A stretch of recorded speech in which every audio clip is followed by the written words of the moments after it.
आयुष्याच्या नाजूक वळणावर असताना संयम हा खूप महत्त्वाचा आहे. संयम नसेल तर आपण लाईफमध्ये काहीच अचीव करू शकत नाही. हे समजलं यूट्यूब चालू केल्यानंतर. यूट्यूबने हे खूप सतवलं, खूप रडवलं आणि खूप ठोकर खात इथपर्यंत आलो आहे. असंच लाईफही खूप रडवते, हसवत अजूनही नाही आहे आणि सारखी रडवतच आहे. क्षणाक्षणाला जेव्हा जेव्हा शांत हो तेव्हा तेव्हा आयुष्य हे रडवत आहे.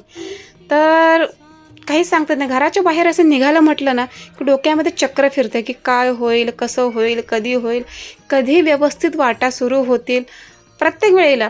आणि जेव्हा घरात येते ना, तेव्हा कुठेतरी डोकं शांत होतं, पण 50% शांत होतं. 100% डोकं मी तुम्हाला सांगतो शांत नसतं. माझ्यासारख्या अशा भरपूर महिला असतील.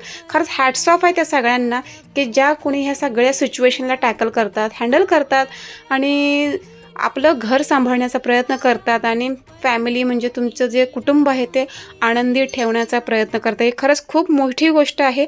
सोपं नाही आहे सगळं घर सांभाळून. दुःखातून सावरणं खूप अवघड आहे.